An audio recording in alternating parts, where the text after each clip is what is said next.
Y'all, pardon me because I've been meaning to let y'all catch up with somebody I caught up with a while back. But you know how life happens, and, well, you know how it goes. So, without further delay, a blast from the past after this mic check. I want you, I want you. I want you, I want you.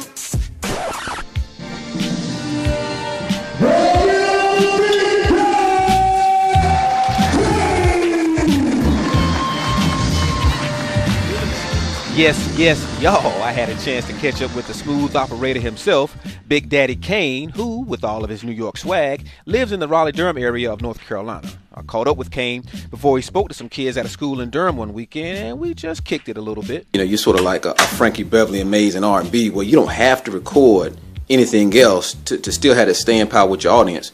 But is the studio in your future? I mean, I kind of agree with you. You know, I mean, I enjoy going out on the road, touring off my old catalog. You know, we do that on the regular. You know, always, artists like myself, Dougie Fresh, Houdini, MC Light, Special Ed. You know, and I'm cool with that. You know, share the stage with my peers and just keep it pushing. One of the things I'm always curious about is, you know, as far as the money aspect of the game, you know, like sports, money is big these days, bigger than it was back in the day. Would you say that's the same thing in terms of rap?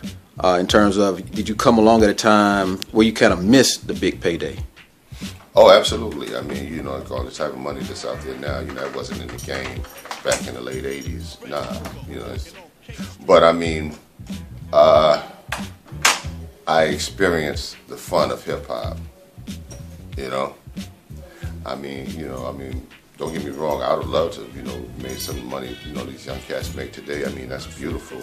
But, you know, I mean, it's like, you know, there's a good side, there's a bad side. And I think that, you know, back in the 80s, you know, early 90s, you know, time period where artists really experienced the fun of hip hop, you know, the fun of touring, seeing other artists battle each other, you know, all that stuff, just the hip hop dances in the club, that whole vibe, you know.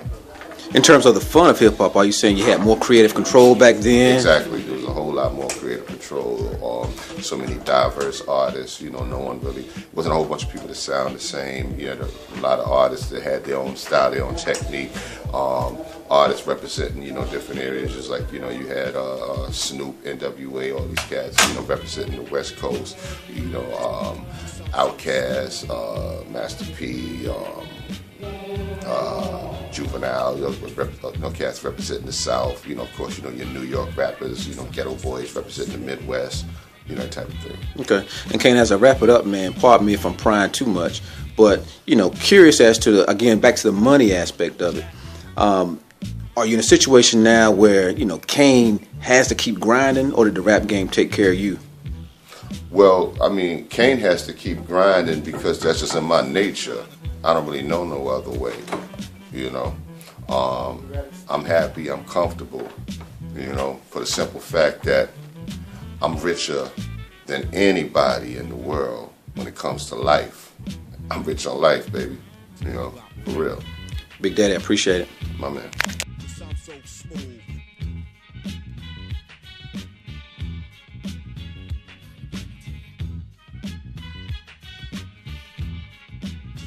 smooth.